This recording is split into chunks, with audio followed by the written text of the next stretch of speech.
Okay,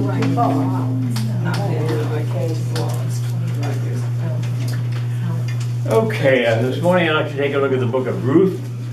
And the first thing to notice about it is it's a very good illustration of what we were talking about last time, of books written at one time as though they were written at some time long before. Now in this case, the book of Ruth was probably written in the 5th century, certainly pretty near that. But the setting of it is the 12th century. I mean, that's a long time. I mean, like me writing a book now as though it was the Norman invasion, like that. And that's one of the ways they can tell. I mean, the language of the people in the time of the Norman invasion was not like the English of today. And the same thing is true of Hebrew. But also you can see a number of other references. Now, it's a unique book. There's nothing else like it. But it seems to many scholars to be a kind of nice, subtle, tactful way of entering into a big controversy, namely the controversy about mixed marriage. We'll be seeing more of this in a moment, but in a few moments. But in the 5th century, there was a very strong polemic against mixed marriage.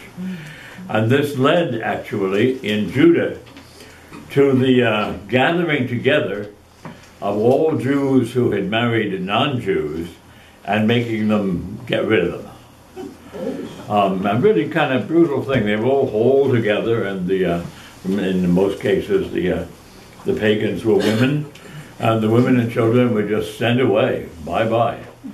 And the men were stayed to become good Jews and find themselves a nice Jewish wife and start over again.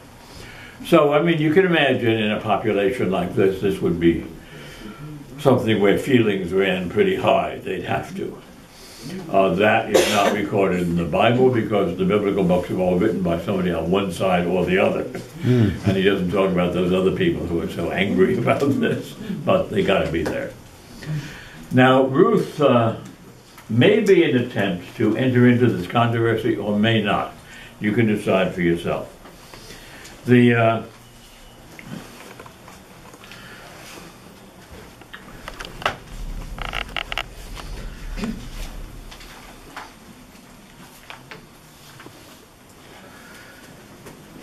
It begins by providing the background. Ruth is a Moabitess, therefore she is not a Jew. She is from Moab. How does she get linked to all these Jews? That's funny. We can even have a cushy one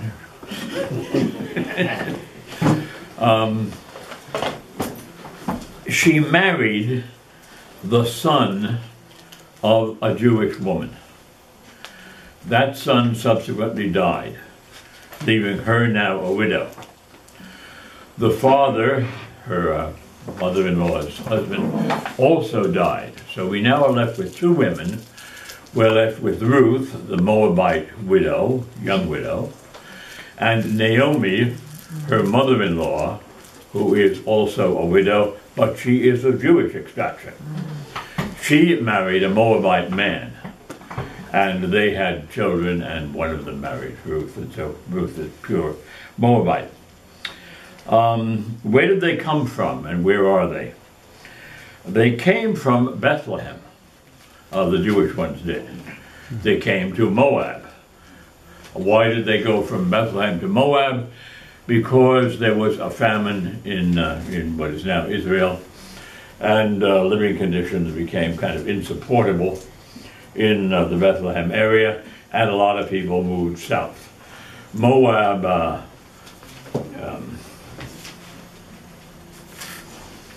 if we have Jerusalem here,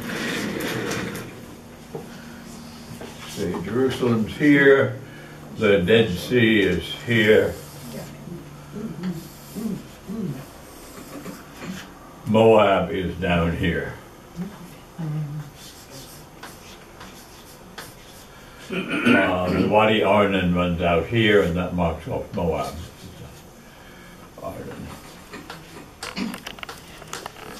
So that's where they're going from. They're going, you can see climatic conditions would be different, and therefore a lot of environmental conditions would be different.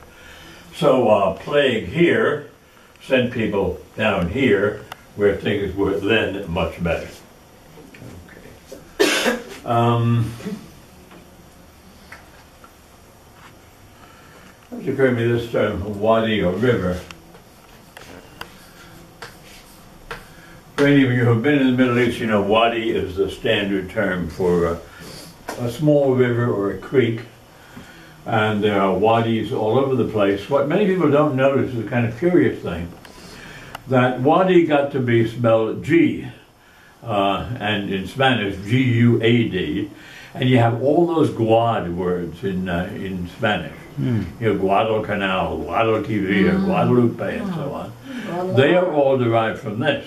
And they got derived from this because Spain was largely inhabited by by Arab-speaking Muslims for centuries. And so when they came over, they already had those words in their language. And when they came over to, what is now New Mexico and Latin America, they brought them with them, and we have our own Guad words over here.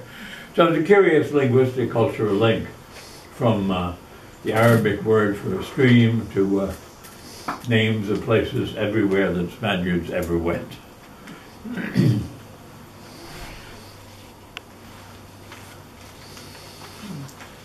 A lot of the things are interesting. Notice also Our Lady of Fatima. Fatima was who? Fatima was Muhammad's daughter. The town was named after her because it was, back then when Christians and Muslims were getting along fine, and they named it that, and it's still that. Now, so we have these two widows, the mother-in-law and the daughter-in-law, and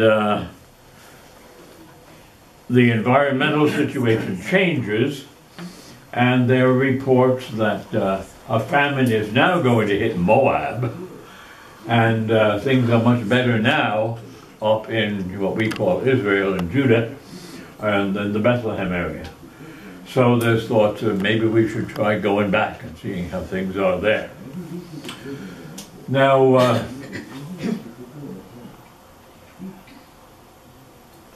Naomi decides she should go back. Naomi is the mother-in-law. And the girls should stay where they are and find husbands and try to settle down, because they're established there. One of them says, okay, you're probably right, I'll stay here. The other one is Ruth, and she says, no, I'm going along with you. And that's what gives rise to undoubtedly the most quoted passage in the book of Ruth. And Barry Como sang a billion records of that. And it's often used in weddings and so on. It's a little ironic because it's, a daughter-in-law talking to a mother-in-law. It's not a girl talking to a guy or a guy talking to a girl. But the poetry of it is so good that notice also that it ends, and your God shall be my God. So, religions go with it too. Your country will be my country. I go where you go. Your God shall be my God. The god of Moab was Chemosh.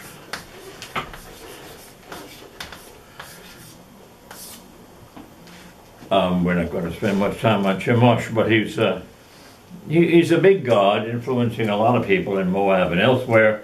And we know quite a lot about him because some inscriptions have been found talking about Chemosh, offering prayers to Chemosh, and thanking Chemosh for various things that he did.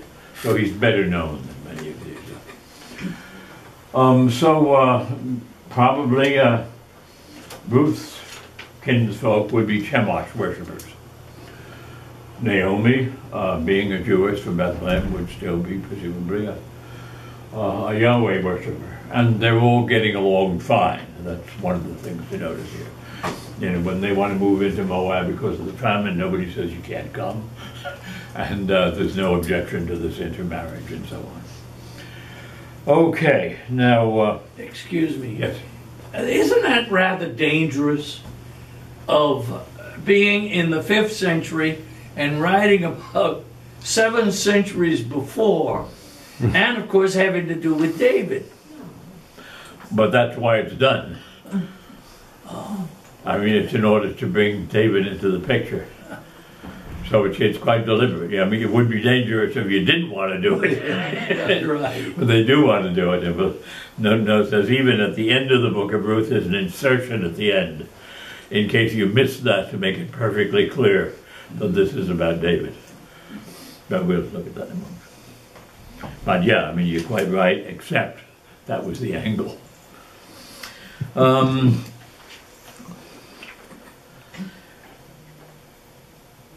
Now they go back to Bethlehem, and when they get to Bethlehem,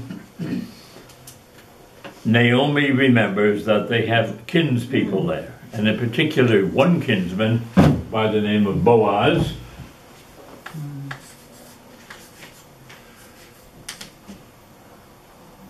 It used to be spelled B-L-O-Z, which is correct, but people pronounce it booze. So they got rid of that one. So Boaz is a landowner. He's prosperous. He's a Bethlehemite. So far we don't know anything else about him. And we find very quickly that he's also very much an adherent to the law. He follows the law, and particularly the laws of kind of social justice and mercy and so on. Naomi hopes that he will. And she tells Ruth, you go out to Boaz's farm. And this is harvest season, and they'll be gleaning. And I mean, they don't say this in the book, but it's the implication. And you know as well as I do that the law in Deuteronomy and in Leviticus says that whatever the gleaners drop along the way, they must not pick up. Leave it there. That's for the poor. The poor can come after them and gather it up and have something to eat. So she's relying on that being the case, and she's got the right guy. Boaz is very much a believer in this, and he does it. So she goes out there, and she goes behind the gleaners, and they do drop things, and she picks them up and brings them back to Naomi so they have something to eat. And she does that for a while. And Boaz begins to notice her. I guess she's young and kind of good looking. That's one thing that would make her stand out. Notices her and pays attention to her, and tells her that I'm telling the gleaners to drop a little more. And one thing led to another. And she said that's very nice. And she continues to harvest and bring back to Naomi. Now Naomi at this point decides that, you have to kind of reconstruct this along soap opera lines, I think. Ruth is telling her that Boaz is paying a lot of attention to me, Mom, and leaving stuff. And she said, okay, well, why don't you get a little closer to Boaz? And one thing does lead to another, as you say. And at one point, she tells her to essentially propose marriage to Boaz. Now, this is done not by a written contract or by an oral statement, but by wait till he goes to sleep out in the fields. The landowner slept out in the fields during harvest time. The phrase in the scripture is, you go in and lie down next to him and uncover his feet. And feet are not something you walk on. Feet was a euphemism for genitals in Hebrew usage. You find it many places in the Bible. Now, feet also meant feet. But it would make no sense to uncover his feet. So it obviously means that. And this was done, we know. It was a way of kind of seducing and proposing. But she's not going to wake him up. He doesn't wake up, at least according to the story. And just stay there. And then in the morning, see what happens. And she wakes up in the morning and says, what the heck is this? Who are you? And she tells her then the whole story.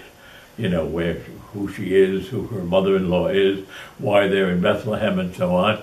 And he's very interested in all of this and taken with all of this. And her mother tells her then, next time, take the blanket and you get under it too. And that is a way of proposing marriage.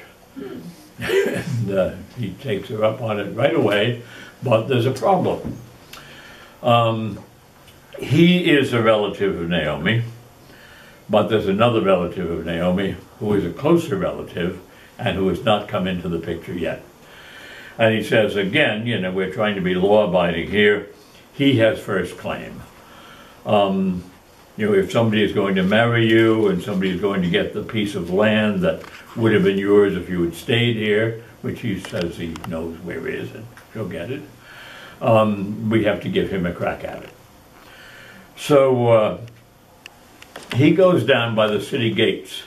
And remember, the city gates is always the place where decisions are made and sort of the city council assembles and so on. And it's interesting this time, he doesn't kind of call a meeting to deal with this. He's probably someone who goes to the city gates a lot. You know, he's probably a prominent citizen. He goes to the city gates and this other guy happens by. Bethlehem is still a little town. And it was an even littler town then, I guess. So he calls him and asks him to come over and join the meeting, if you would. So the other guy comes over, and then he tells him the situation. He says, this girl is here, she's a widow, she's young, I'm considering marrying her. She does have property, which she left behind when she went down to Moab, and if I marry her, I'll give her the property, but you get first crack. And there, unfortunately, we have a textual confusion. Something has gone wrong with the writing of the text here. So reconstructing what it must have meant, it's, do you want to get the land and get the wife? Or do you want to not get the land and I get it and I get the wife? Anyway, that's the way it's understood, but the wording, when you read it in there, you'll see it's confusing. So he thinks it over and says, no, I don't want to get into all that. I don't need the land. So you get the land and you get the wife. So, and that's what happens. So he does marry her. And they live happily ever after, and that's essentially the story. Now, you know, why a story like that, and why is it in the Bible? Well, we're in Bethlehem now, and at the end, remember, Bethlehem is the city of David. And at the end of the thing, now we know why it's written way back in the 12th century, we're told that they lived happily ever after, and they had a kid. And that kid had a kid, and that kid had a kid, and that one was David. So Ruth is now David's grandma, or great-grandma, as the case may be. What does that mean? It means David, you know, the super Israelite. The Israelite then whom there is no Israeliter is the product of a mixed marriage. So what's wrong with mixed marriages? That seems to be what's going on. It's a very gentle way of saying, did you know that your greatest hero was the product of a mixed marriage? And you're making such a fuss about mixed marriages now. They can be fine, can't they? Now, you know, that's an interpretation, but, you know, why else is it there? And why else is it in the Bible, not just a nice little story that people told sometimes? That seems to be what it is, and the 5th century was a very hot century for this mixed marriage thing. Let's take a look at the very end of it. And maybe some other pieces of it.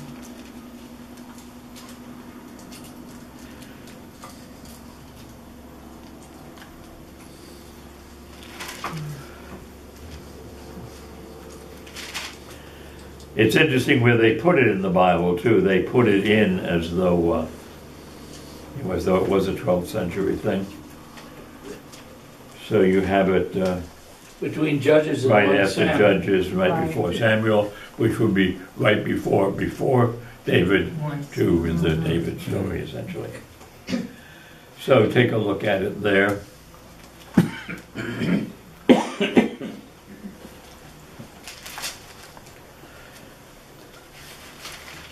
let's look at a few bits of it. Excuse me. Well, you notice also, I did bring it out, but not only does this seem to be, a gentle recommendation of mixed marriage is not a bad thing, but also, an affirmation of the law, and particularly laws like the law of letting people pick up after the gleaners. We know that was often violated. And so in that sense, it's a very moralizing book. Let's just take a look at the very end of it here. So Boaz took Ruth, and she became his wife. When they came together, the Lord made her conceive, and she bore a son. Then the women said to Naomi, "Blessed be the Lord, who has not left you this day without next of kin. And may his name be renowned in Israel. He shall be to you a restorer of life and a nourisher of your old age. For your daughter-in-law who loves you, who is more to you than 7 sons, has borne him." Then Naomi took the child and laid him in her bosom and became his nurse. Naomi becomes his nurse. The women of the neighborhood gave him a name, saying, "A son has been born to Naomi." They named him Obed. He became the father of Jesse, and Jesse the father of David. And then you get this little addition, that sounds like the end, but whoever did the final editing of this text didn't want you to miss the point. So now these are the descendants of Perez. Perez goes way, way back. Perez became the father of Hezron, Hezron of Ram, Ram of Aminadab, Aminadab of Nahshon, Nahshon of Salmon, Salmon of Boaz, Boaz of Obed, Obed of Jesse, and Jesse of David.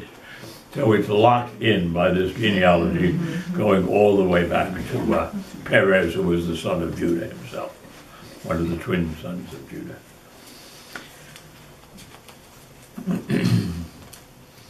But you notice how much Naomi is brought back into the picture then. They even say, a son has been born to Naomi rather than to Ruth. Okay, any comments on this? I think that's the message. But it's just a nice book to read. It's nicely written. It is, by the way, written in very elegant Hebrew, according to people who know Hebrew well. So it's written by a very educated person. And therefore, probably a lot of thinking went on there. Yeah. The inclusion among the writings of Ruth is very much like Job, and for Jonah too, for that matter.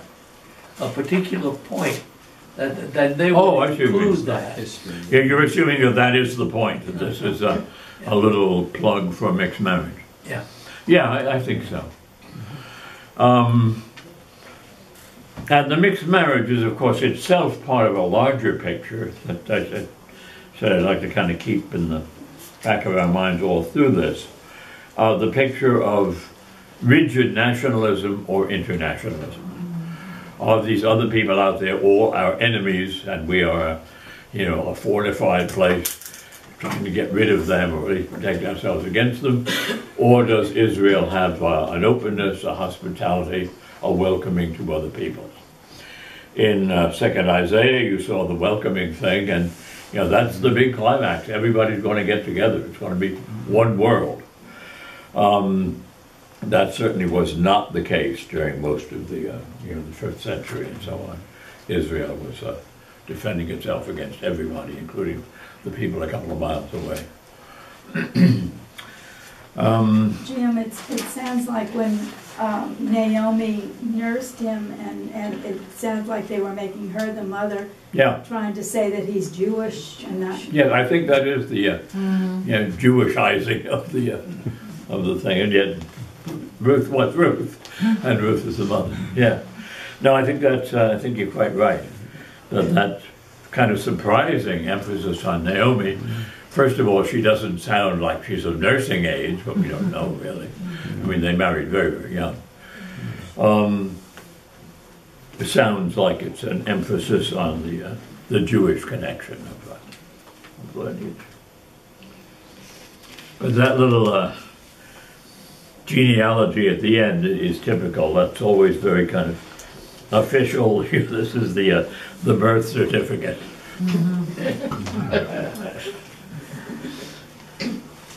I do have a question. Would he be Jewish anyway because of the father? No. The mother. No, mother. The mother. Yeah. Yeah, the mother. Yeah, I'm glad we did this, but I don't yet understand how this is part of the Apocrypha between the Testaments, This was written. which is supposed to be the theme of the class. Oh, this is not an apocryphal book. That's what I thought. Yeah.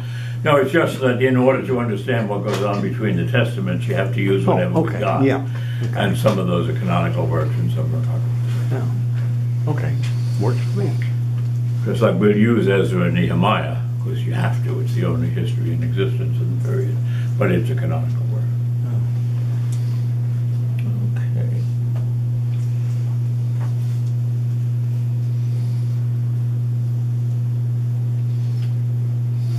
Take a look at Ezra 9.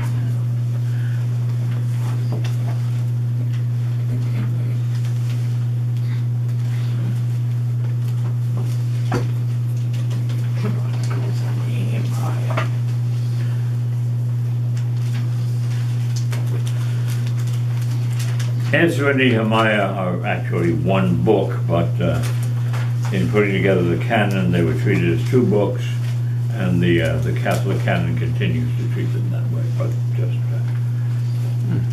read them as one. Chapter 9, I think it's page 470.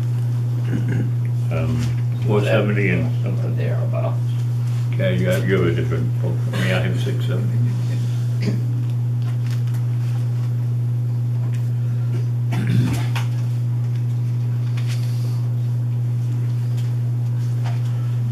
Now this is just to give you an idea of the background of the marriage thing.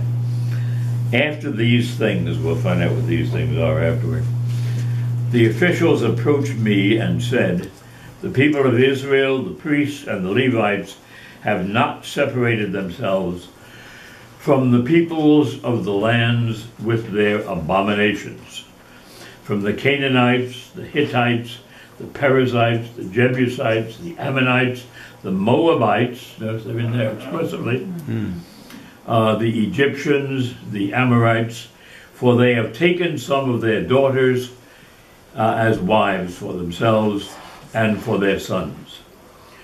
Thus the holy seed has mixed itself with the peoples of the lands. And that's interesting, the holy seed. And in this faithlessness, the officials and leaders have led the way. When I heard this, I tore my garment and my mantle and pulled hair from my head and beard and sat appalled. Then all who trembled at the words of the God of Israel because of the faithlessness of the returned exiles gathered around me, and while I sat appalled until the evening sacrifice. So it's like a big mourning ceremony. It's a little unreal because, how would you not know this? That there are a lot of women around who are not Jewish in origin, but it's to emphasize the awfulness of it. Okay, after this long mourning period, "Oh my God, I am too ashamed and embarrassed to lift my face to you, my God, for our iniquities have risen higher than our heads, and our guilt has mounted up to the heavens. From the days of our ancestors to this day we have been deep in guilt, and for our iniquities we, our kings and our priests, have been handed over to the kings of the land. So this is being made kind of the worst possible thing. This is where all our troubles come from. Intermarriage is the worst thing that can happen. And it happened. And we gotta unhappen it now. Gotta unhappen it. Okay.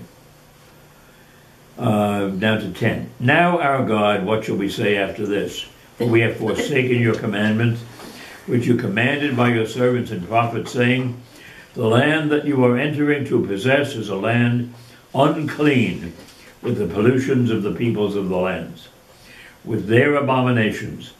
They have filled it from end to end with their uncleanness.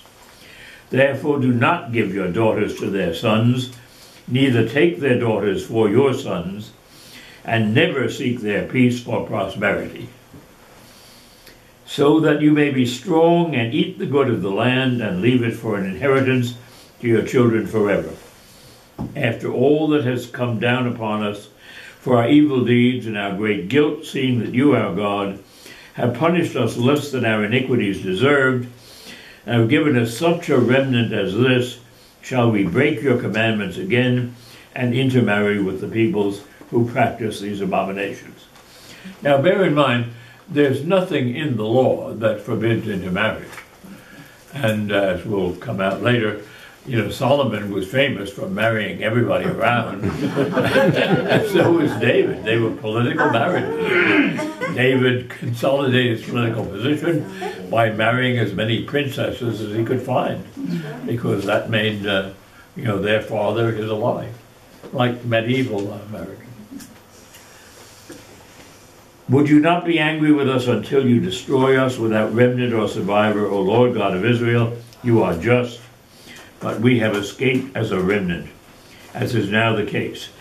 Here we are before you in our guilt, though no one can face you because of this. While Ezra prayed and made confession, weeping and throwing himself down before the house of God, a very great assembly of men, women, and children gathered to him out of Israel. The people also wept bitterly.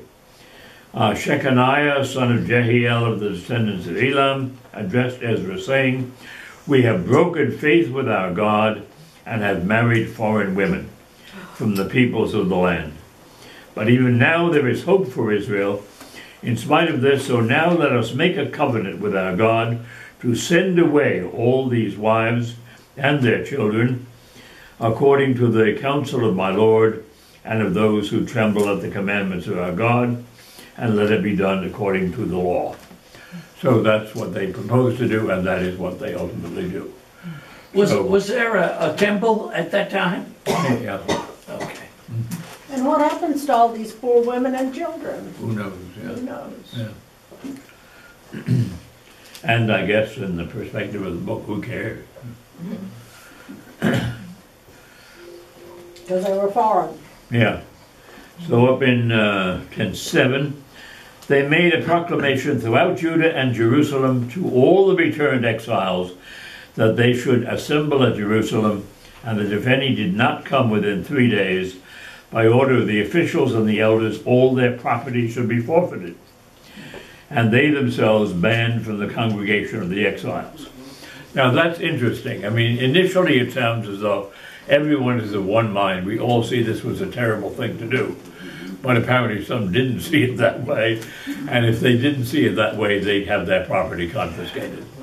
So it's, you know, heavy-handed from above ruling.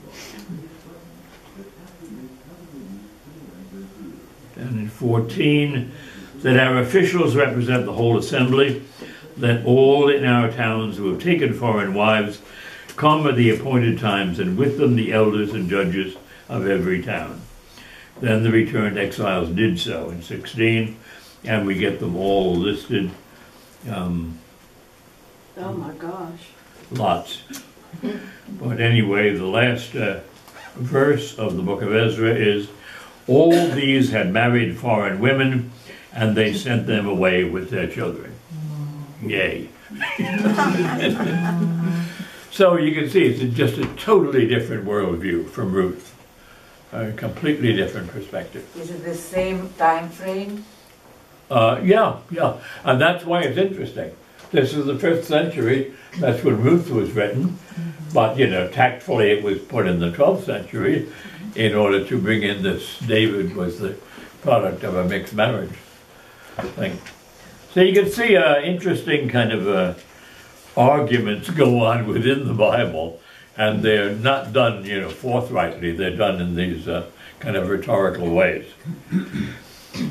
So, do you feel more spiritually at one with Ruth or with Israel? And that is really the question. And that's kind of been true ever since. There are still Jews who don't like the book of Ruth. And there are still Jews who think Ezra had it right. And this, now mixed marriage is still a big problem. Okay. Now we'll be looking at more of the book of Ezra and at the return itself. In 538 the return began, as I've mentioned now a lot of times. Not an awful lot returned. The great majority stayed there permanently, or went from there to other parts of the Middle East, etc. But the Bible is not interested from this time on in anybody except the returning Jews. The Jews who stayed in Babylonia and who actually wrote the Bible do not get into it that much. There's no interest in them. The biblical history is a history that is always focused on Jerusalem. 538 was the first returning.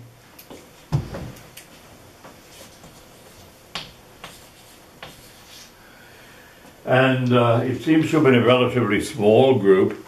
The numbers are impossible to establish, but all indications are it's fairly small.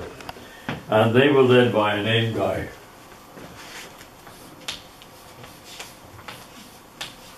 Sheshbazzar.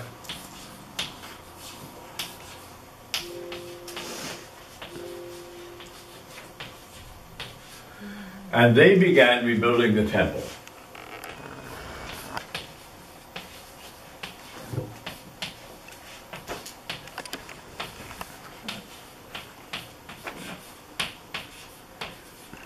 So the first big thing that happens when the exiles return is that the reconstruction of the temple is launched. Notice before the walls, before anything else in Jerusalem. And so you really, as you can see in the book, Jerusalem is a ruin. And the one thing that's being built in it is the temple. Everything else comes later. And nobody lives there. You can't live there, it's not habitable.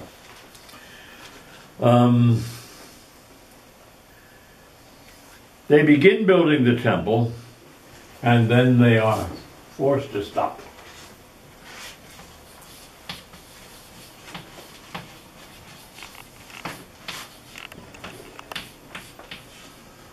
Who forces them to stop?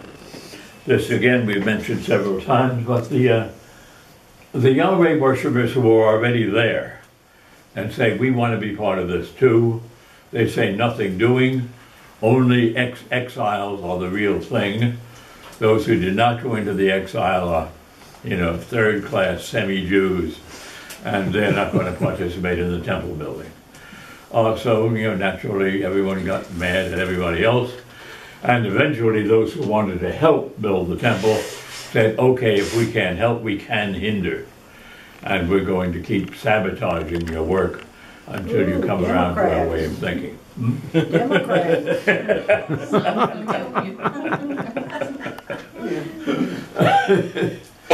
So the building begins and it stops, and that's the reason it stops. Now you can see at the same time that attitudes are building up, certainly from this on, that will divide the new aristocracy of Jerusalem from the peasants, Jews, and some others who are there on the land. And that goes on into the New Testament period, where the only meeting we have between those old inhabitants is the Samaritans. And, you know, Samaritans in the New Testament are always kind of, you know, third class, well, semi-citizens, whom everybody is supposed to despise. They are direct descendants of these. Was that, this animosity toward the Samaritans, was that because of pagan worship or intermarriage? Or both? Both. Both. Yeah. And they always go together. You know, what's wrong with marrying a pagan woman? Well, pagans are pagans, and she's going to sneak her pagan worship into the family and into our culture. So those two things pretty much always go together, and they certainly do here. So things kind of grind to a halt. Remember, this is part of the Persian Empire, and there is communication between Judah, which is now part of the Persian Empire, and headquarters, which is up at Susa in Persia. And the emperors are asked to intervene, and sometimes they do and sometimes they don't. But they do again in maybe 522. This is another returning group. This returning group is now reinforced with money and to some extent with guards. And they are led by a guy named Zerubbabel and someone else we don't know anything about named Jeshua. And they take up the building of the temple and they finish.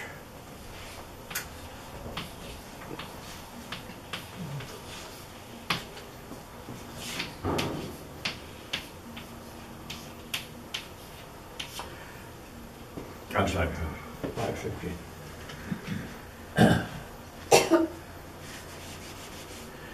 So the temple is now up in 515, and that raising of the temple, completion of the temple in 515 is still very much commemorated by modern Jews. You know, the second temple was put back together then. So the opposition is overcome, the temple is built. So what have you got now? You've got a temple rebuilt standing in a ruin. And the next thing is, you know, what are we going to do about the ruin? Well, there are two problems about the ruin. Making the ruin into a city. First of all, a city's got to have people. Nobody lives there. Everybody lives someplace else and is okay there. You know, they built homes elsewhere. So, you know, how are you going to re-inhabit Jerusalem? And before that, how are you going to make Jerusalem habitable at all? So the next thing is the rebuilding of the walls and the city. And that comes with a third group, I think 458, yeah.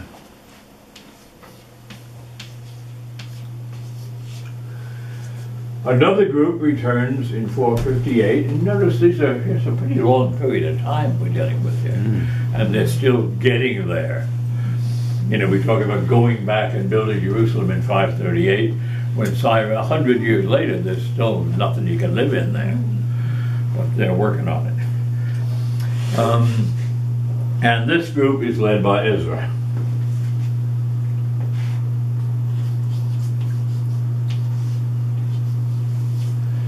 And Ezra functions essentially as a reestablisher of the law, the Torah.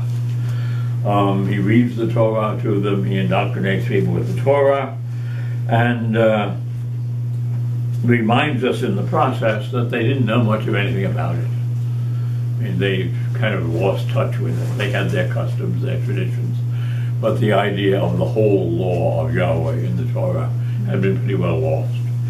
So Ezra brings it back to their attention and establishes himself as a high priest, and therefore puts a kind of political and religious order into the community. Jim, Yeah. somebody might be Bruce Varder, who contended that in that time that Ezra, they found in the ruins underneath the old temple, that they found what amounted to the book of Deuteronomy. Well, no, that's not in the time of Ezra, that's before the exile.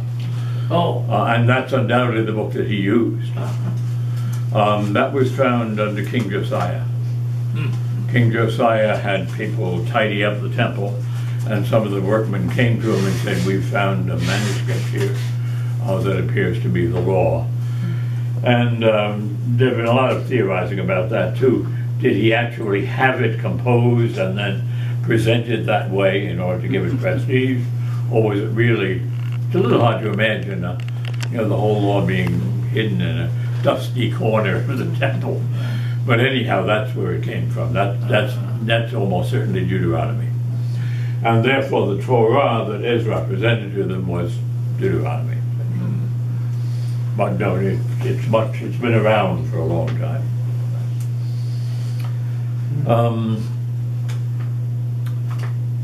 Interestingly, Josiah,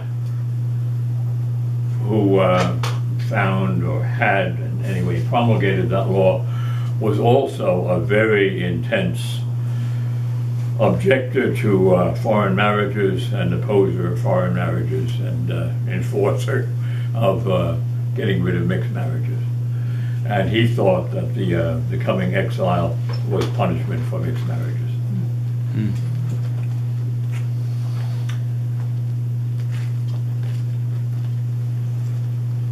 Okay, then in 445, the last one.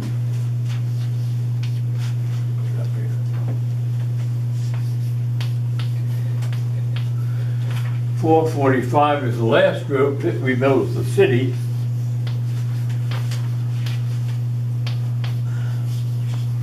And what the emphasis on is the walls of the city, because until you have walls, everything else is too precarious. You can't get that thing. It rebuilds the walls and repopulates.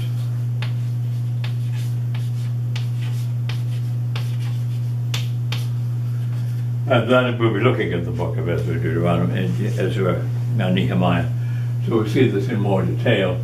But he has to actually persuade people to give up their suburban homes and move into Jerusalem and populate Jerusalem. Now, in the course of the rebuilding of the walls, all of what we saw back here resurfaces. Having the temple rebuilt without their help was bad enough for the people of the land. Now having the city walled in, leaving them outside it, was even more outrageous. And so they continued to try to sabotage the wall building. And the book describes the builders as having their trowel in one hand and their sword in the other, because you never knew when you might be attacked when you're trying to rebuild a wall. Okay. Now, 538 was when they came back. It wasn't until 515 that the temple was rebuilt. They kind of gave up on it because of this interference, and that caused great outrage to a couple of prophets. And these prophets, Haggai and Zechariah, preached basically the will of God to rebuild the temple. And they seem to have brought it about. They had great influence, and they remotivated them to overcome this opposition and rebuild the temple. So we'll take a little look at them. But Zechariah is particularly interesting, because in Zechariah you find not only that reproach for not rebuilding the temple and plea to rebuild the temple, but also a little apocalypse of what's going to happen way, way down the road. That's one of the earliest apocalypses we have. The grand climax, where it will all wind up. So we'll be looking at that there. We don't have time to now. But let's look at the beginning of Ezra and Nehemiah.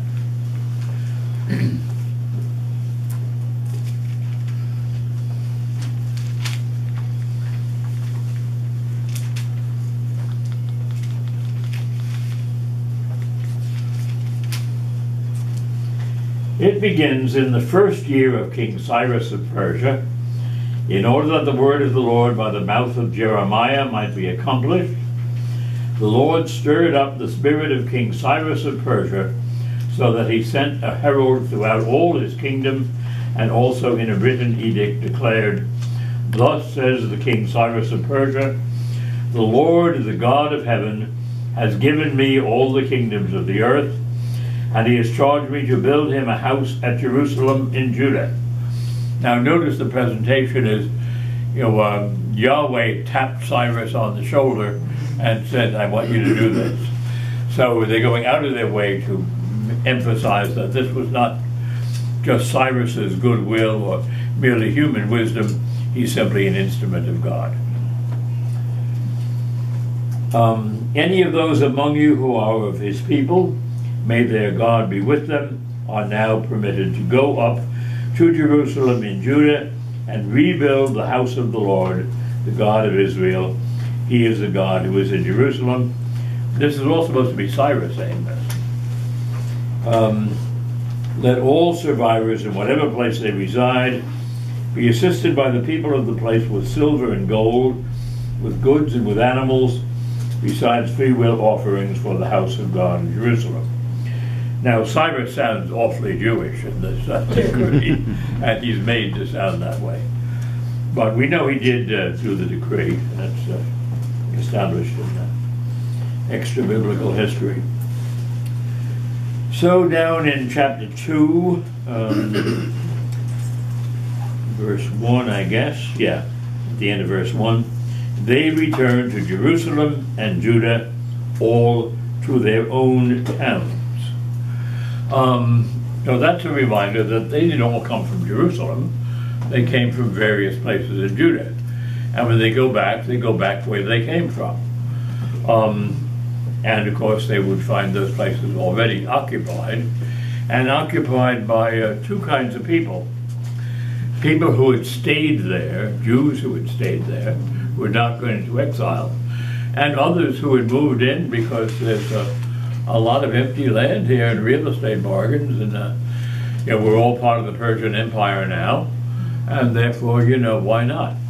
So the Jews who remained would have many neighbors from other places who found that a pretty convenient place to move to right then. So both of those groups will be involved in the conflict, and the non-Jews would be pagans, and that brings up all the sources of the pagan wives and the objections to the pagan wives.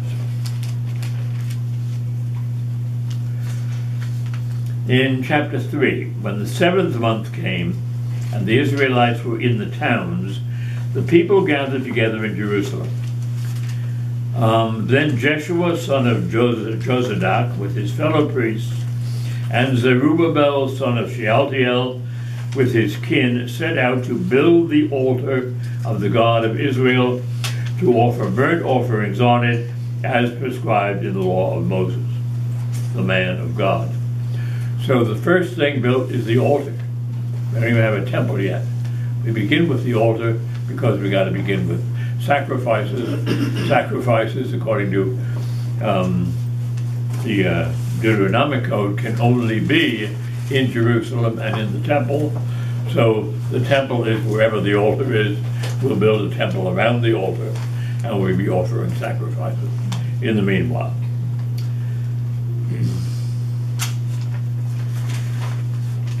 The kind of clergy get established over in verse 8. They appointed the Levites from 20 years old and upward to have the oversight of the work of the house of the Lord. So the Levites are in charge of the building. And you'll notice a very pro-Levite bias in this whole book and some related books. Chapter 4, 2. When the adversaries of, notice how they're characterized, 4:1. When the adversaries of Judah and Benjamin heard that the returned exiles were building a temple to the Lord, the God of Israel, notice they're already the adversaries. You know, they haven't done anything yet. So, you know, they were adversaries sight unseen. Whoever is there and isn't us is the adversaries. So they approached Zerubbabel and the heads of his families and said to them, "Let us build with you, for we worship your God as you do." And that's their position. "And we have been sacrificing to him ever since the days of King Esarhaddon of Assyria, who brought us here." They go all the way back to the Assyrian exile. But Zerubbabel, Jeshua, and the rest of the heads of families in Israel said to them, "You shall have no part with us in building a house to our God, but we alone will build it to the Lord, the God of Israel, as King Cyrus of Persia has commanded us." So it's kind of invoking Cyrus, as though Cyrus had said, don't let the other guys point to the road, because he didn't say and wouldn't say. Then down to verse 6. "In the reign of Ahasuerus and his this is a Persian monarch, and his accession year, they wrote an accusation against the inhabitants of Judah and Jerusalem." So they're writing to headquarters now, these others, and saying that, you know, they won't let us participate, and they go on to essentially to libel them, say these are a treacherous crowd that have come here. The Lord has spoken. So be it.